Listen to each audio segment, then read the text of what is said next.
everybody, welcome to Will and Amala Live. As you can probably notice, I am not in the studio today because I've spent the morning traveling to Northern California, and I'm here for an event that I'm going to be speaking at tonight. So we spent the morning traveling, we're here chilling in the humble abode that is the local Marriott here in the area, and I'll be at this event tonight. So no traditional Will and Amala Live today, but we've put together a best of Dear Will and Amala. For those of you who go, what's Dear Will and Amala?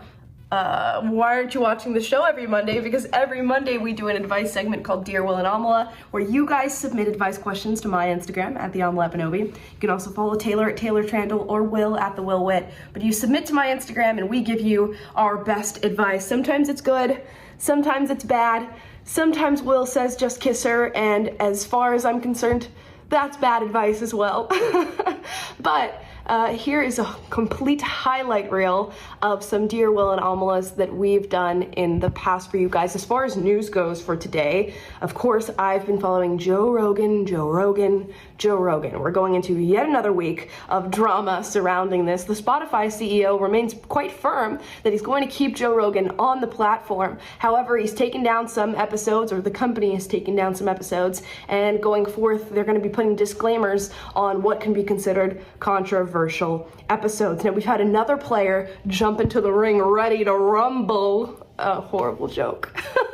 And that's Rumble. The Rumble CEO has come out and said, Joe, come on over to Rumble, hop on our platform, and we will pay you $100 million over the next 4 years, citing it as a legit deal. They're being serious. They want Joe Rogan. They want him on a free speech platform, and they no longer want him on Spotify. If he's going to have to duke it out so hard to be on the platform, why not go somewhere else where he's wanted, without censorship, without episodes being taken down, and without ridiculous has-been artists coming out and saying they're going to take their content off the platform. So we'll see what happens here. We're following it. It's a pretty big announcement this morning. Is Joe Rogan going to leave Spotify for Rumble?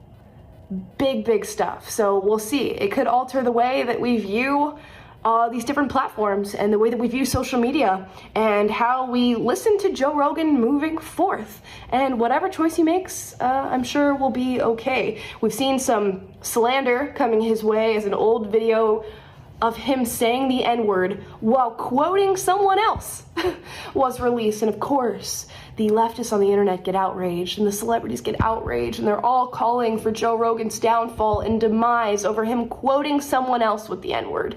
And to that, as our resident black female, I say, BS. It's ridiculous. They're just trying to launch a political attack against him, and you can tell it is quite coordinated. We've had step after step of just increasingly attacking Joe Rogan, and they always have something else up their sleeve, which leads me to believe that this has been planned out every step of the way. They know Joe Rogan is a big contender when it comes to alternative media. They know that he's outperforming mainstream media. They know that people want to listen to what he has to say, and that he is bringing on credible experts, not just from the political right, but also from the political left. And you can look at the charts of how many people Joe Rogan has had on his podcast, how many lean left, how many lean right, and he's quite fair, I will say. So they know the heat that they're getting here.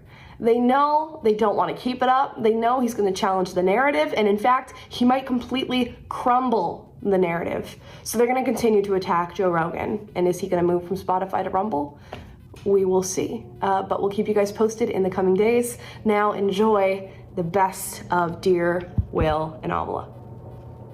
Okay, let's get into Dear Will and Amala. You guys submitted advice questions on Instagram at the Will Wit or at the Amala Epinobi. You can go follow us on Instagram to catch us for future Dear Will and Amalas, possibly be featured on our show. We'll get into the first one. Dear Will and Amala, I don't have a lot of savings and my job is mandating the shot. I don't know what to do anymore. Sincerely, Sarah Layla, 1025. There's a lot to unpack here. Do you guys have any immediate advice on this one? Well, there are many ways to get exemptions. You can get a religious exemption. True. You can get a medical exemption. I know people who have gotten both of those. So that would be the first step, definitely, is to look for any sort of exemption to the shot and see what you can do. I had a personal friend of mine go through this at her shot, and she ended up getting it. Go through this at her job, and she ended up getting the vaccine. They just gave her no way out. So I would not advise that. I think you find a way to either exempt yourself, or maybe these people are not the best people to be working for. Maybe you don't want to be contributing to a company or a business that is not contributing to your own health and your own choices. I know that's really hard, guys. Yeah. I understand that as a lot of us asking you to do. Well, I'm not asking you to do it. I'm trying to give you advice by saying that that's what you should do. And I know some of you guys don't have the capital, you don't have the money. Maybe you're a teenager, maybe you're not that old, or maybe you're just bad with your money, and that sucks. But I think that the best thing to do is to find an organization or a company or self-employed or whatever it might be, so that you can make these kind of decisions on your own, so you are not beholden to someone to make that decision for you. Yep. Yeah. And you should be calling your congressman. You should be protesting the government. You should be protesting all of these things as well to try and get these things changed in your state, city, town, Super whatever distasteful. it is. Yeah. It's a horrible situation, guys. It There's is. no way around it to say that this isn't one of the worst things. I've talked to so many people who are messaging me every single day on Instagram asking if I know lawyers or how do I get around this. And it's like, this is the way, you know? It's like so difficult, and I feel horrible about it. It keeps me up at night, honestly. And I don't mean to, I'm not trying to exaggerate or anything. I've been sad about this. I've been upset about this, about hearing about this with people, and just the state of America in general, hearing that people have to go through this and they have to choose their body autonomy over their career, over their job. That is a horribly sad thing. It's terrible. And just think of the agency that just to help you sort of get through this, if you do end up leaving this job, think about the agency that you would give these people if you decided, oh yeah, I'm going to let these people rule what I do with my health and what I do with my life if I get these shots. It's like you have now told these people, oh, it is totally okay for me to tell my employees what they do with their lives. Yeah, one of Jordan Peterson's rules for life, I think, is don't do anything that makes you feel weak. And you have to have you will do better long term in your life by maintaining your integrity as a human being, even if that means financial hardship in general, over compromising your integrity and being a weaker, smaller person, because what happens the next time they come for another level of your freedom or another, or cause you to violate your integrity another way, you're going to get weaker and weaker person. And it's nothing worth. left.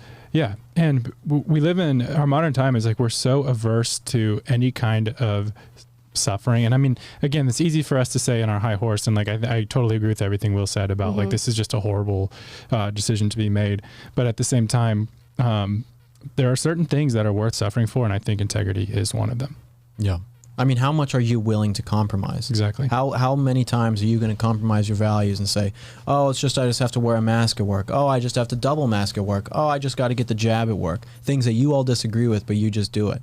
Like, how many times are you going to compromise until it's like too late? And then it will be too late because you already compromised on everything. You're a weak person, and what are you going to do? And long term, it's just so worth it to be like, you know what, kids, I did stand up and I didn't do that. And I did leave that job and I did tell them to screw themselves and I left. What's the story that you want to tell your children and grandchildren? Right. You know? Exactly. Plus, since all these lazy people who want to sit on government unemployment and stimulus checks don't want to go back to work, there's a job surplus right now. Yeah. So it was funny. I was at the farmer's very market. true. I was at the farmer's market on Sunday, and we were going back to our car, and then we were driving away, and we were taking this guy's spot for his parking spot, and he had one of those bumper stickers that said tax the ultra rich, and then he was like smoking cigarettes in his car. amazing. And it's like, this is kind of unrelated, but just like, you're talking about taxing the ultra rich. You want money for free healthcare, and first of all, you're smoking cigarettes. Second of all, you are spending a ton of money on cigarettes that you're addicted to, and then you're wanting to tax other people's wealth.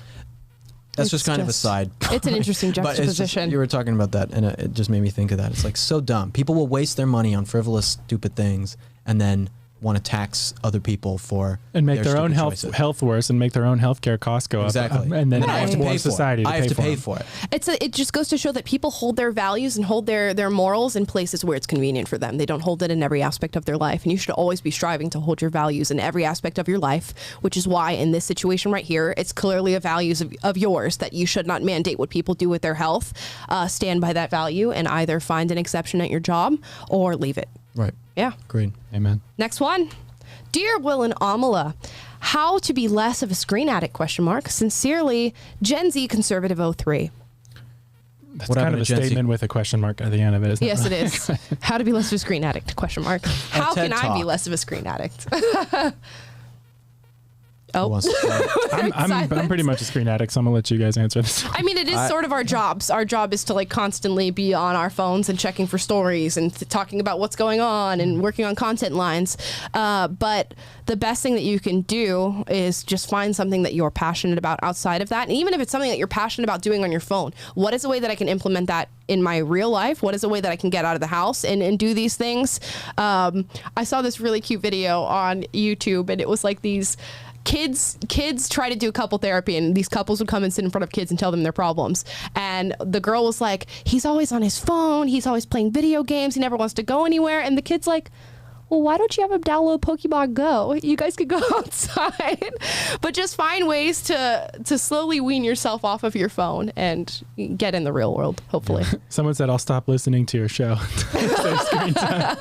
That too. That saves you 1 hour, Well, but no, you need our show. You can listen to it on audio and not be on the Hey, screen. that's a great time for this plug. Coming soon. Yes. As soon as maybe tomorrow, we will start uploading our podcast to audio-only feeds. You'll see it on Spotify, Apple, SoundCloud, everywhere you can get your podcast, and we will finally be able to take us on the go, in your pocket, on your car ride, wherever you are. Right. Any of you guys who had been subscribed to Will Wit Live from months past, you will still be subscribed to this podcast. It will be the same subscription that you had before on Google, Apple, and Spotify. But I just want I feel very not addicted to my phone or to my screen. I know my screen time will show that I use it for 6 hours a day, but I have no accounts that are personal. All of my accounts are strictly for work. Like when I go home at night, I am trying not to be on it. If I'm with other people, I pretty much won't use it. Because I value the time that I spend with other people. That's like a really important thing that I think people don't realize, is that the time that you are spending with other people should be valuable time where you are growing, exchanging ideas, becoming a better person. Like that's what you should be doing when you're spending time with other people, not using it as a time for you to look on social media at hot chicks, like you should be, I mean, that's fine too. Just kidding. Fine. Just kidding. No, don't do that. Or do it. I'm not your mom. Okay? Just realize that the time spent on your phone is the loss of valuable time. Yes, it is a loss of valuable time that you could be using for other things, and it's bad for your brain. It is bad for your brain. There are studies that show when you're looking at screens, your critical thinking skills decrease, and you are much more susceptible to being brainwashed as well. That's like that's why TV ads work. But you're because already they know when you look at a screen that the ads work because you're in a susceptible state to having those messages transmitted. Yeah, I mean, this person is already asking the right questions. Clearly, you want to improve yourself. I think in our society today, there is this massive cultural shift towards you are the way that you're born. And you don't progress really past that. It's already set in stone who you're going to be, and you don't need to be better. You don't need to be worse. You need to be better. You don't need to be worse. You just are who you are, and you should accept that. But we should be striving to be better individuals. And when you're sitting on your phone, just think about, am I contributing? Is there something that I could be doing better right now? Could I be working out? Could I be educating myself? Could I be outside getting in nature? Could I be meeting people? Could I be making friends? And if any of those answers are yes, what is something that I can do right now that is not me sitting on my phone that is going to make me better in A, B, or C category? Just think, the next time that you feel addicted on your phone, just imagine Dennis Prager hovering over you and judging you for it. Yes. And if what you're doing on your phone would not be judged poorly by Dennis Prager, then you can keep doing it. You know what? But if not, then you should stop. That is actually valid. Dennis is like the grandfather that everybody wishes that they had. Exactly. So feeling disappointment and shame from that man is a pretty powerful. It's one hell of a drug. It's horrible. You know how in Christmas they have like the elf on the shelf that for kids, you need like Dennis on the shelf in your bedroom just to like make sure you're accountable on your phone. Yeah. Okay. Time. We've got 2 more. Let's answer them quickly, and then we're going to open some fan mail that you guys sent in. Dear Will and Amala, I like a guy that my friend also likes. She won't do anything about it. Can I shoot my shot or let her? This is a tough one. For girl code purposes, I'm going to go on to say... For girl code purposes, stab her in the back and take her in. That's what girls do. I'm going to say you could probably Call her find... fat and shame her. Oh, Spread my rumors goodness. about her. Yeah. Tell everyone she's a slut. And I then like how... and then take her. Amala's face. I like how Will's like, you can answer this. And then he's like, stab her. I know. Call her up. Yeah, and I'm not going to say that word. But... yeah, I mean, for all intents and purposes, I'm going to venture to say there are other guys. And it sounds like none of you are sure, neither she is nor you are sure that this guy even likes you. So why, why waste the friendship? Which one does the guy like more? She's just saying that my friend and I like this guy. Can I shoot my shot? Because she won't do it. right, well, they should talk about it. If you want my real advice, they should talk about it and say, hey, I know we both like Will, but, you know, but we can't both have him. Or maybe, you know, they choose to both have him. This is what Will and Taylor talk about in regard to Scott. This is from Taylor and Taylop. That might actually be me. Taylor and I both like Scott. And we have to figure out which one of us gets Scott. Is it worth our friendship to go out to shoot our shot? Yeah. Shoot our Scott. I mean, have the conversation, but being a girl, I know there are girls who are going to be like, oh, it's fine.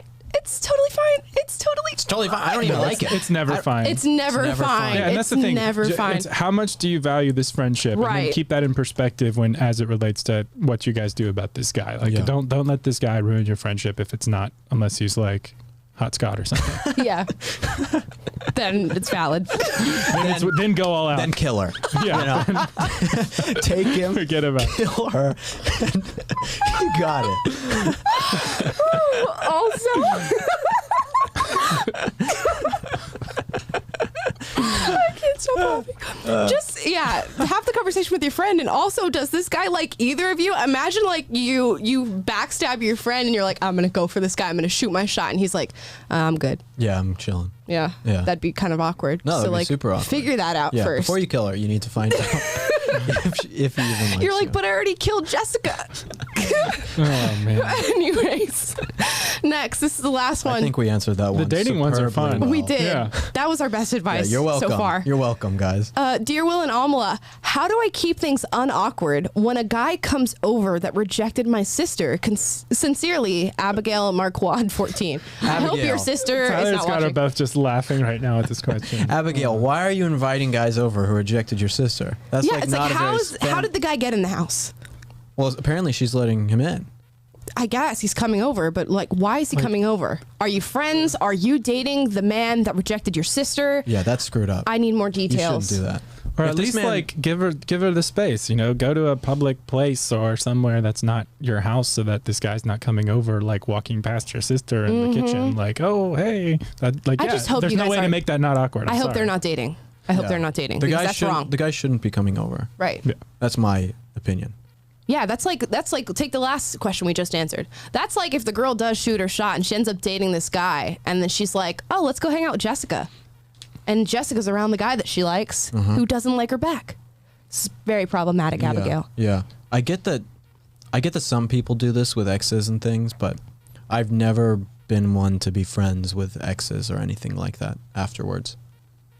Never been like that. Dead to me. You're dead to me. No, not like that. No. I just, It's just I like don't a see the cut the tie. Yeah, I'm like, it's done, it's over. Like, Moving on. I don't want to, friends around. Like, it's just weird. I think that's generally healthy. Yeah, I don't really want Yeah, that. I just have so many follow-up questions. Why is the guy in your house? Yeah. Who is this man? Yeah.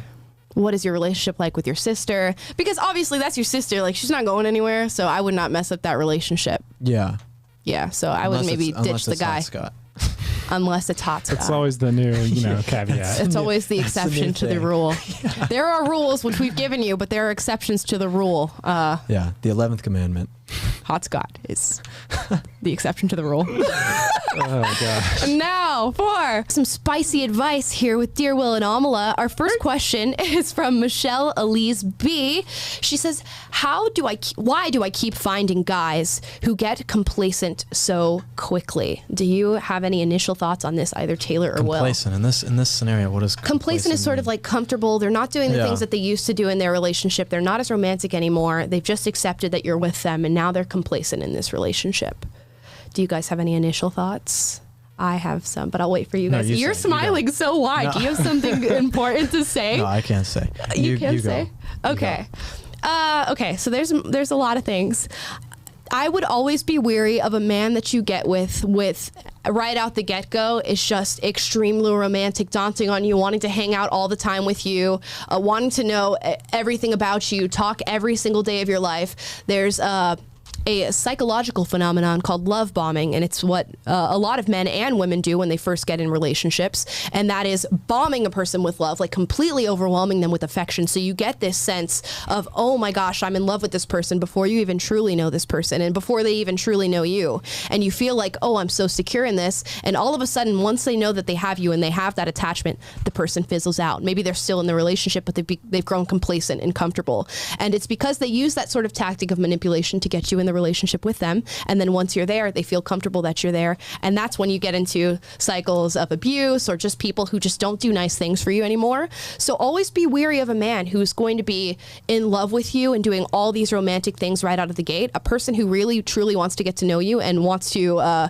build love with you is going to sort of slowly get to know you and slowly, you know, move through the different stages of intimacy that come with a relationship. So if guys get complacent quickly, they're probably love bombing you, and they're probably not so interested in you as a person, but just really interested in being in a relationship. I don't know if I totally agree with you. Tell me. That sounds like some leftist No, psychiatrist it's so real. It's so real. I'm sure there are parts of it that are real, but I don't know. It sounds kind of a little bit out there. If two people find each other and they just love each other off the get-go, that's awesome. You It's don't like love nothing somebody wrong off with that. the get-go. You don't. There love are somebody certain off the times where you meet someone and you're like, wow, this person checks all these boxes and it's so immediate. Yeah, Like, I that really happens. like called this infatuation. person. Yes, it's called infatuation.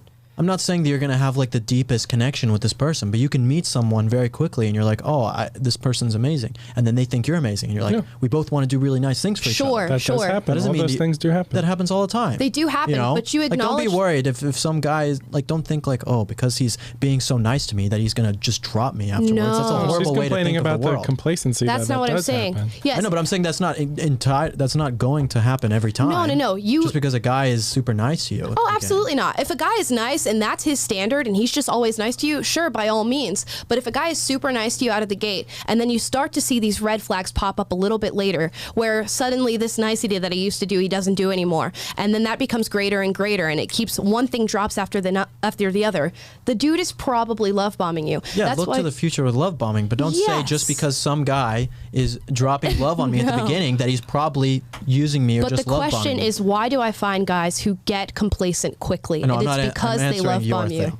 It's because they love bomb you. That's exactly what it is. I just don't know if I agree with the premise. Okay, I just it's like don't know. if I meet a guy, right? Let's say I go to a bookstore or a bar and I meet a guy, and the guy is suddenly like he wants to hang out with me every single day. He's super touchy. He wants to move through the different steps of intimacy really fastly. It's probably because the guy does not want a relationship with me. He either wants the intimacy from me or he wants to just be with somebody. And guys who do that will like shower you Oh, with that does affection. happen. That definitely does Yes. happen. But I'm saying that's not every time. You can't just say No. because some guy is showing me a ton of affection even early on that it's No, going to no. mean that he's going to be complacent. Oh, It's just obviously not. not. True. They're obviously Will really just doesn't sweet want guys. girls that he love bombs to be put off. Exactly. Exactly. like ladies. But like seriously, like I just can't agree with all that premise. No, it's just not true. This is after the fact. If I agree with you, but this it's is like, after the fact. If he was showing lots of love before and is now complacent, that is probably what happened to you. Now, if a guy is showing you love and he does that constantly and that's just his standard, great, you found a great guy. That's amazing, and women love that. But if he shows it and then suddenly it just drops off the face of the earth, that's what happened to you. That's what he did to you. I get that. That's what I'm saying. I'm just saying in you got to retrospect. look at it on a case-on-case basis. Yes, absolutely. Every relationship is a case-to-case basis. But in retrospect, if he got complacent, that's probably why. Okay. Yeah. Or you're boring. I don't know. Maybe it's Or your yeah, fault. or he thought he was interested and he's not. That's Yeah. totally fair too. I'm not saying you're boring. Michelle is B, but but for yeah, anyone else out there, you could be boring. But it even might not so- be the guy's fault too. Dude, So you have to like. any man who's like super showering you in affection, just keep your eyes on it, because it is not natural for humans to build such intimate relationships that quickly. So if somebody is doing Now that, you're going back to it again. It's not normal. It could be normal. I'm not saying no. You guys are looking at each other like no. Because there it's are not times. normal. There are times when that happens. there are certainly times when those are. Well, let me put out this thing for you. Those are exceptions to the rule. The rule is men do not do that, and that does not happen. Now, are there sweet men who fall outside of that and they're like in love with you and you get married after 3 months and you have a long marriage where you stay together for 50 plus years? Absolutely. But that is the exception to a rule. And men who are super, super into you out the gate, showering with you with love, talking about how they want to marry you and how like you're it. Often that's not the case. Often they either have emotional issues or they're manipulating you. That's what's happening because it's not standard. Sometimes. It's not standard. I just don't want to tell women that because a guy is being so nice to you at the beginning means that he's manipulating. Oh, I completely That's a bad agree. thing to tell women. I completely agree. I'm just saying if the niceness But he stops, might be. you know But he why. might be. No, But he definitely might be. You have to be a smart woman and think of it for yourself. Yes. Yeah, that's Like look at it and say, oh, okay, like you have to be able to realize these things. And basically every single time when you're in a relationship with someone, you can realize it. people are like, agreed, let's move on. Next. Yes, All right, now we're fine, going to move on. fine. Dear Will and Amala, is it worth breaking up if your partner hates to talk about the things that you care about most? And this is from Madeline Grace. Yes, Yes. 100%. Taylor?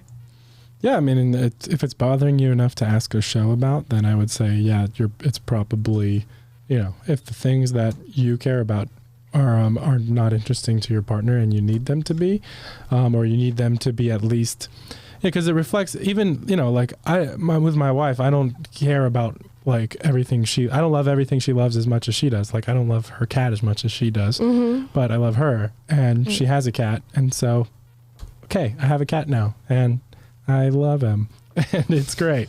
But, but I'm not gonna, but anyway, so like you make room, your partner, if they are genuinely care about you, then they will, extend that to the things that you care about and express interest in them because they care about you. Yeah, you couldn't have said that any better. That's my summation of it.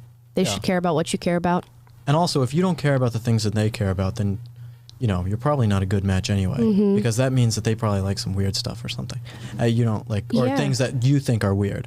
Or Things it's like, that you're like, oh, I don't really like this. Then why are you together? Yeah, the whole point of choosing a partner, especially if you're dating to marry, is choosing somebody that you can share the rest of your life with. Now, if you can't share things that you're passionate about, how are you going to share hard stuff? How are you going to share things that are a little bit harder to get along about if you can't even share what you love? So, Right, it's like if I was trying break to, up. and like if I'm like very passionate about like, let's say right-wing populism, she better be the most hardcore America First lady out there, That's what she's got to be, So yeah, sorry, Madeline. If this is your specific relationship, we're all three advising that you break up. Honestly, depending on what it is, I don't know. Maybe you care. I don't know. She says what you the care things about. that I care about most. I'd Even like to if hear about what it is you care. it doesn't matter what you care about. What if she cares about watching paint dry on the wall? I mean, if he doesn't care about it, then. But still, if he doesn't care about it, you're not a good match. Right. Yeah. Next one, Dear Will and Amala, how to not hate working out, and this is from Nika Steiner. There is my advice for this is that either A, there is no way to not hate working out because it hurts and it takes time and it's tiring. So yeah, you're going to hate it. But the payoff for it is great because you stay in shape, you look good, you're healthier so you can do other things better. You have more energy afterwards. So the payoffs are better. I get it. Being in the gym or going for a run, I never run because I hate it and it sucks and I refuse to do it. But I know that if I did run, my life would probably be better than it is now in terms of like health-wise and stuff. So yeah, you're going to hate it. This is at least my opinion. I think for the most part, there are fun workouts you can do, but I think you're mostly going to hate it. And then you just have to know that the benefits are better. Sometimes you have to do things you don't like very much for good benefits. Yeah, I mean, so much of what we do in life is this is not happy or pleasurable in the moment, but I know something good is going to come out of it. Let's do this now. I mean, the same thing goes for relationships. Relationships are not always hunky-dory and happy and peachy keen, but you go through them because you know something great is going to happen at the end of it. Yeah, you're probably always going to hate working out. I would suggest you still do it just because it's good for you. And then do as best you can to make the workout better. If that's like a certain playlist that you like or working out with friends, there you go. Any additional thoughts, Taylor? Yeah, I mean, short answer, suck it up, work out anyway, enjoy the results and benefits and feeling feeling better after you finish.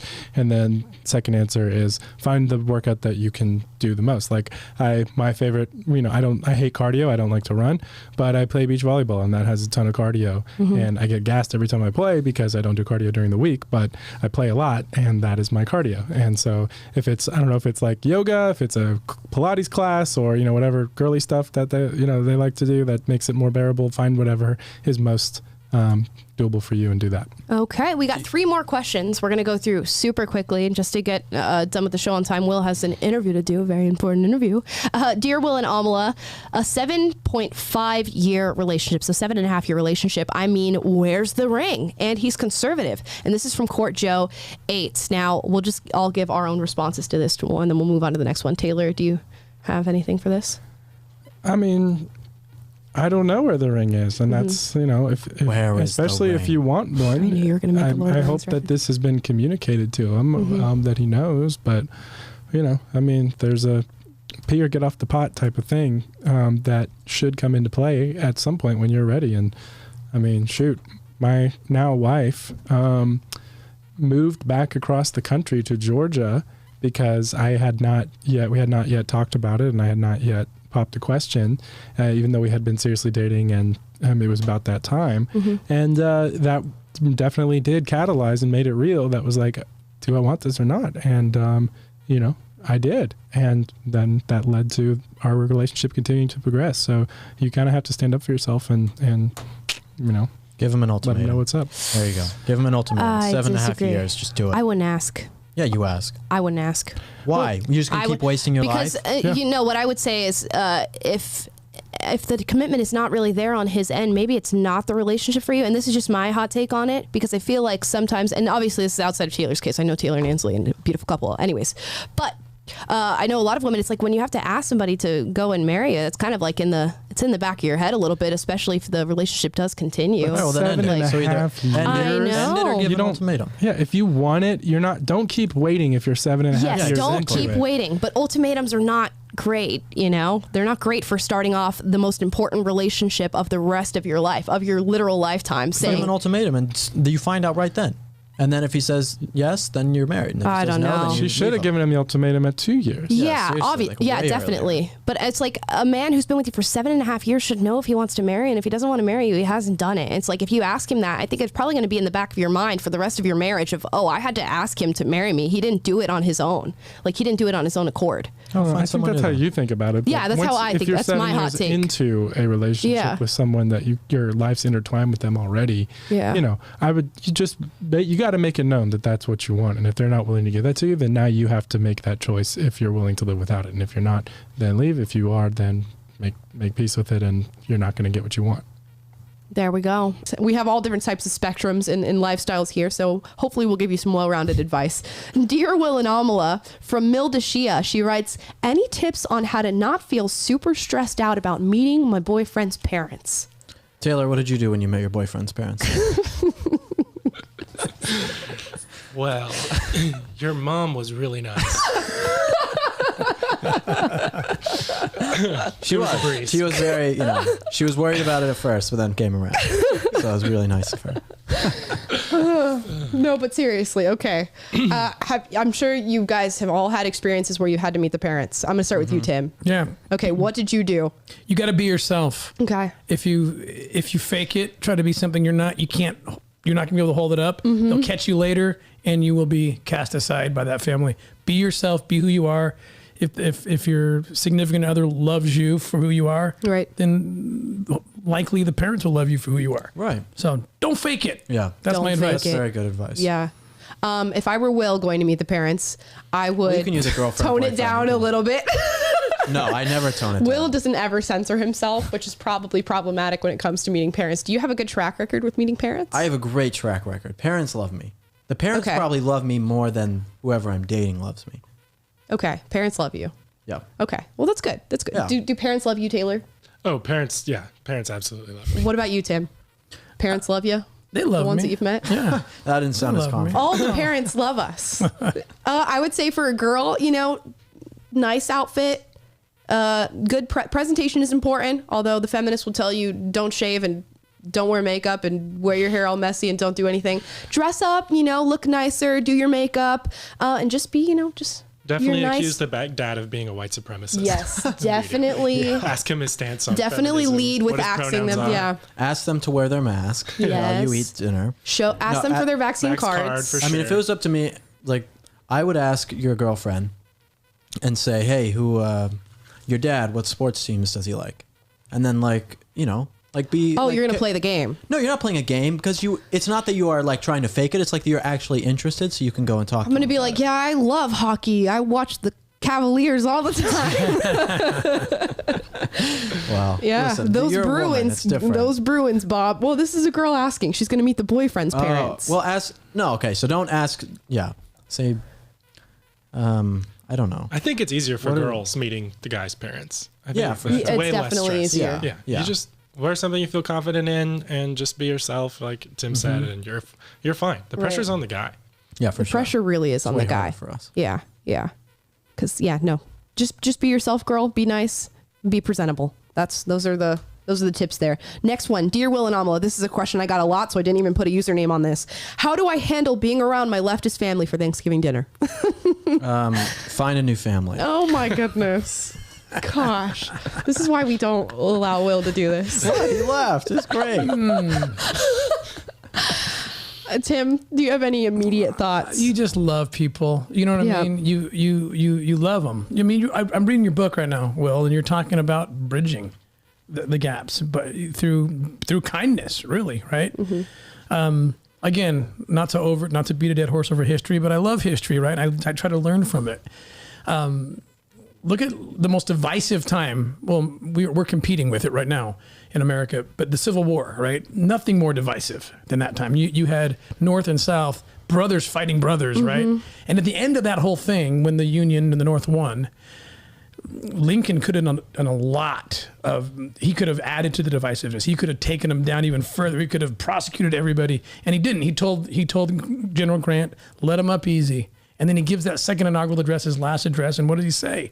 He says it's time to bind up the nation's wounds and it's time to take care of one another. And he was talking to both North and South.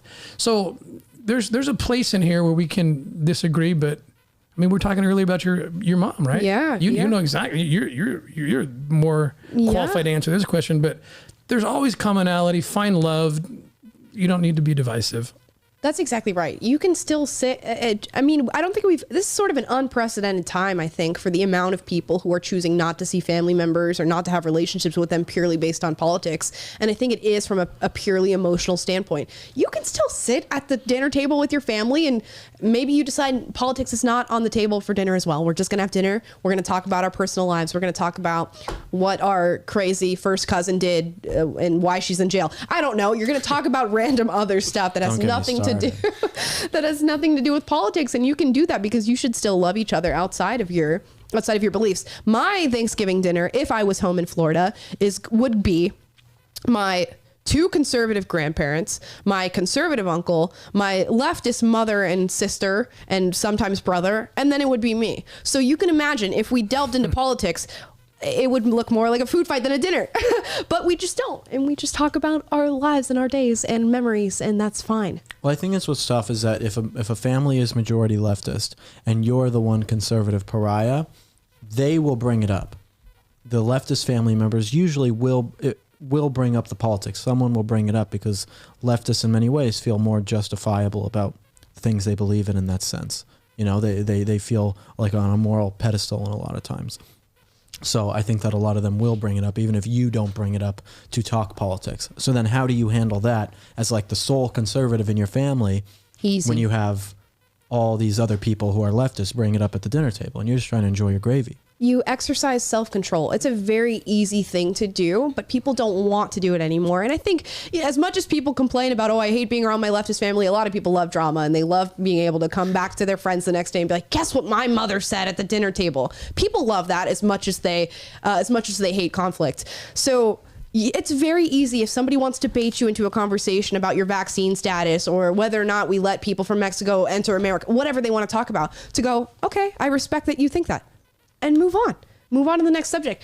And that's the worst thing you can do to somebody like that is not engage. The worst thing that you can do is not react. The worst thing you can do is not let them sort of take the jab at you and go, I respect that you feel that way. I'm going to move on. That's all you do. Don't let yourself be baited and exercise some self-restraint. It's that easy. Even if everybody else around you doesn't want to do that, turn the bigger cheek. But you can also be strong and try and change their mind.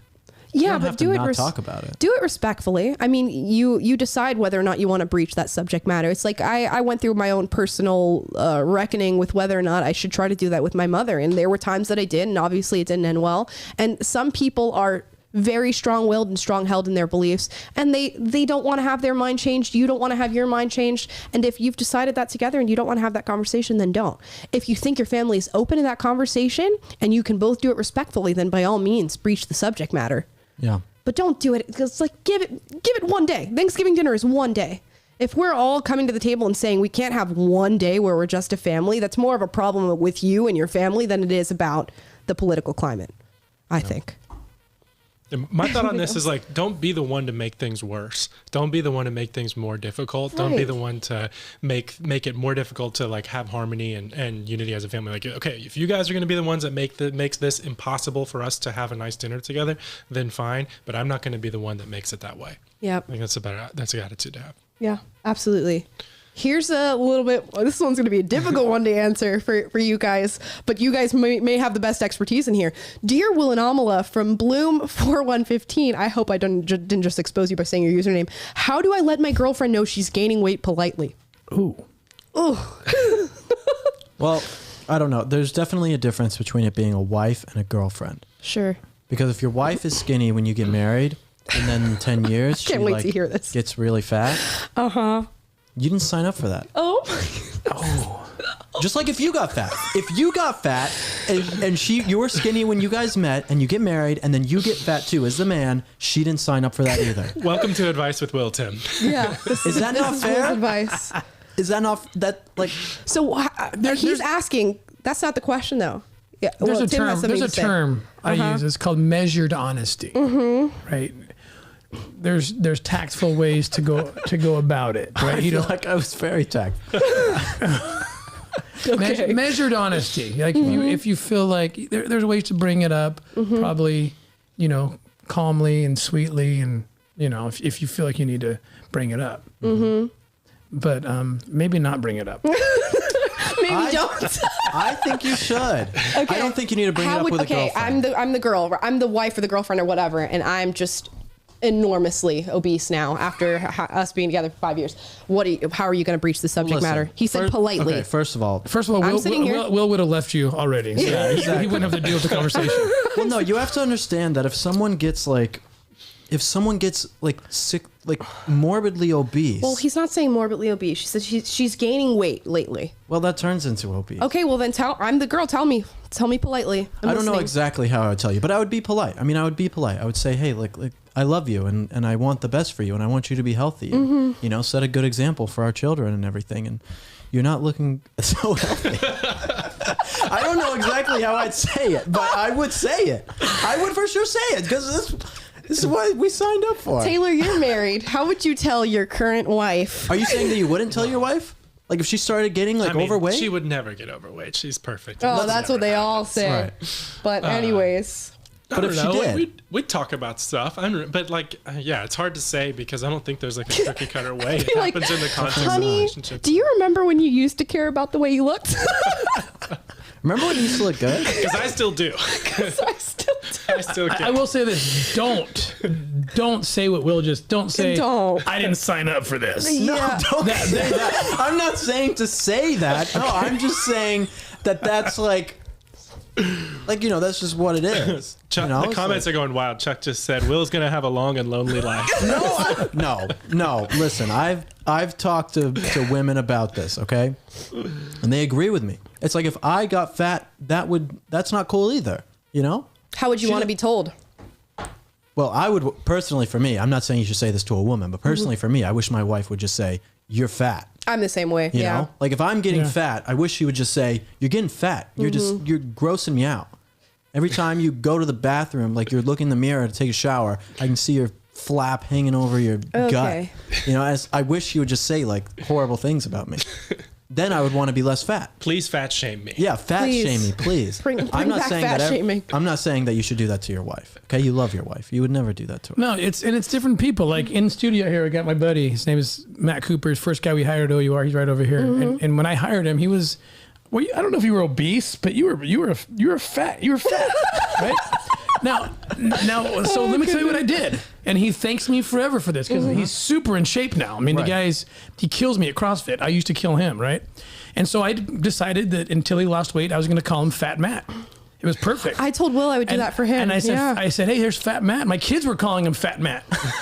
and it was 6 months later, the guy was like, I'm not kidding you. It's 10 months. Now, I wouldn't do this to my wife. Right. Yeah. I don't have to. My wife's beautiful and thin and everything else. Right. But within 8 months, Maddie, you were like 10% body fat. It worked. Amazing. I helped the guy. Yeah. But it's not cookie cutter. It's individual. I knew he could handle that, and I knew that'd be a good diet for him. Right. Okay, but let's truly dive down to, before we move on to the next question. How would you tell a woman this?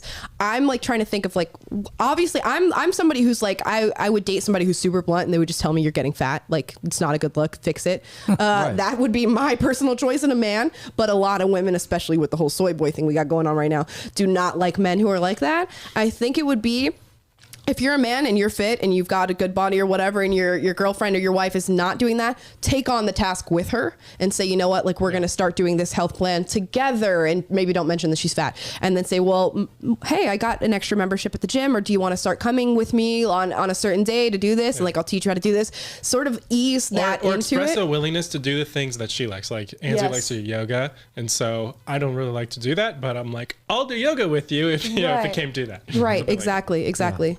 Yeah, so find something that she can do that's physically active and then do it with her, because as long as it feels like a team effort and you don't tell her that she's fat. Right. Unless it's me, you can tell me that I'm fat. Yeah. Yeah. See, I think It depends on the girl a lot. Like, you just got to be honest with people. You know, I feel like so much of our society is the way that it is. Like, look at where we were in the 1970s in terms of obesity then versus obesity now. It's because people don't want to tell people that, maybe you're a little thick. Maybe you're getting a little pudgy and rotund. Maybe you could cut a little bit. Rotund. Rotund. Moving In on. a day where our National Institute of Health won't tell obese people that it puts them at greater risk of dying from COVID, I mean, it's pretty tough to tell anyone that they're Exactly. fat these days. Right. You can't do I that. think you just got to tell them and be nice about it. Don't be mean, but just. Okay. tell 'em. Next one here, guys. Is it important to wait for marriage until you're financially stable? This is from List Makeup. No. First of all, Will's never going to tell Definitely his not. wife how much money he makes, so it doesn't matter. You'll never know if he's stable or unstable. Listen. Absolutely not. Okay. Yeah, I First agree of with all, you. the statistics are clear. Married couples actually are financially more stable and progress more financially than single people. So just make that decision. Marriage is more important. Family is more important than finances anyway. You'll figure it out. Yeah. I've met a lot of very wealthy people, and a lot of them who I talk to, not all of them, but many of the wealthy people I talk to who are married with their spouse, and they'll be like, yeah, like, I started my business, I was dirt poor, and we got married, and then things just started to take off, and now, he's super wealthy. Because you got a partner now who's going to counsel you and guide you and help you, and you're going to attain that. Right. And then you also feel stability. responsible for that person too. Yeah. You're like, okay, now I need to work harder. You grow up, you mature real quick, and Exactly. you're going to be motivated to do better. So get married. Right. It's great advice. But yeah, we did a segment earlier or last week on the show. Be honest about, if you are financially unstable, be honest about the fact that you are financially unstable before you get somebody to marry you. Because we talked about 40% of Americans, according to a poll, which who knows how accurate it is, engage in something called financial infidelity, where they don't tell their partners about what they're spending on or how much debt they have. So yeah, don't marry somebody and then 2 years later go oh, hey honey, I just got a message that I'm $150,000 in debt for my student loans. How do we fix that? Be honest. Hopefully you're both on the up and up, and you'll grow together in a marriage. Next Real one. quick, just to play devil's advocate here, I mean, I agree with everything you guys said, but just to keep in mind that 50%, or not 50%, but the fact 50% of marriages end in divorce these days. Right. And the number one cause of divorce is usually financial. Yes. And so this isn't a license to do whatever you want and just spring it foolishly into a situation without thinking about it, without having a financial plan or not being financially responsible as a man or as a husband going into a marriage. You should at least be reasonably prepared to provide for that, or like Amala was saying, make sure that you're at least honest with your partner and that you guys have a plan going into this, and you're not just oh, we'll figure it out because love just makes all things work. It's going to introduce stress on your marriage if you have financial issues early on anyways, and so just be prepared for that as well. Yeah. Prepared and honest. Next one, this is more for the guys. What are ways that a girl can stand out to a guy that she likes? What makes women stand out to you guys? 2 of you are married, so Stand hopefully out. nothing. Stand out in a good way. Yes. Like she's in a group, all her friends are hot or whatever. What's going to make her stand out to find a guy that takes interest in her? Are these things that she can control, or things? I would that are hope out of it her Yes. control? obviously would be something that she can control. Yeah. Be, Okay. what are you going to say? Be hot? No, I was gonna say like eyes. You know, Do you want to give like some if you more got a context? group of women and then like they all kind of have like normal eyes, and then one of them has like really striking like dark brown eyes that are like big and really Purchase nice contacts. and round. Then And you're a like, G13. wait, what? I said buy contacts. Wait, what? What are you saying? Because you're saying her eyes. She Oh. can't change them. No, I know. I'm just saying like that's something like if you see a group of women, that'll stand out to me. I like look at their eyes. The first thing I thought was confidence. Confidence is sexy. You know, it compensates for other issues that you might not have. If you're just confident, outgoing, Yep. guys like that. Yeah. they do like that. Anything else? Will? Other than eyes.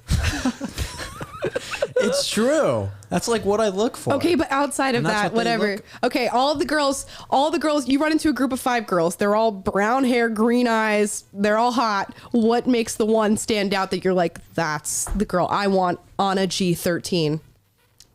She has to have the best jokes. Okay, so humor. Yeah, Okay. definitely. Okay. Quick-wittedness, cleverness, humor. If I say, like you guys hear me on the show, I say ridiculously stupid things. And they And have sometimes to be, they're funny. well, they're always fun. But they have to be able to laugh at that, you know, when I say something ridiculous. Okay. They have to be able to And, laugh. have a good and they time. can get into a profound conversation as well. They can talk. Right, in they're not depth. an idiot. Yeah. Yeah. Yeah. That's- but the only reason why they could like keep up on a humor level, cleverness level is because they're like smart and able to think things through quickly. Like that's like all very sexy. Okay. Taylor, do you have any specific characteristics? I think the thing that stands out to me most is like having a strong sense of self-worth and like personal identity, to where you're not like desperate for male affirmation or male attention, but that you are secure in yourself. And like me, it's something you kind of can pick up on when as you talk to somebody, that they're not just like throwing themselves at me, because that's like a shallow woman does that, you know, but somebody with real substance and real self-worth, they're like probing you and trying to figure out, are you worth my time type of thing. And when I pick up on that, I'm like, okay, this girl knows who she is. And that's much more interesting to me than just, oh, this girl's got the best, you know, the hottest eyes or whatever. Right, like, right. You know, so Will. not to take a shot at Will, but Yes, to take Listen. a shot at Will. We were just talking about looking at them, okay? If you're just looking at them. He's going to be like, my wife's dumb as rocks, but those eyes are beautiful. Yeah. whoever's the best kisser, just kiss all Yeah. 5 and see. Just kiss her. Yeah, Which Tim, of the that's 5 is the best that's his regular advice on the advice segment. If a Yeah. girl writes in or a guy likes in, is like, I really like this girl. What do I do? Will just goes, just kiss her. How do you feel about that advice before we give off our final send off? Just kiss her. You're trying to get arrested. Sure. Yeah. See what she does. You learn a ton. Exactly. You learn a ton from that. So you don't have And when no you're sitting in jail, questions. Yeah. you're gonna learn. Well, if she doesn't kiss you back, that might be a good thing. You might be like, oh, She doesn't like me. You can learn a lot. I learned There's some a confidence. lot. That's what I was looking for. Yeah, exactly. I learned so gets much it. about the LA County Jail today. I really learned a lot. Anyways, guys, that is our show for today. We ended with Dear Will and Amala, Will giving questionable advice, and Tim and I giving very sound advice. I gave succinct, good advice.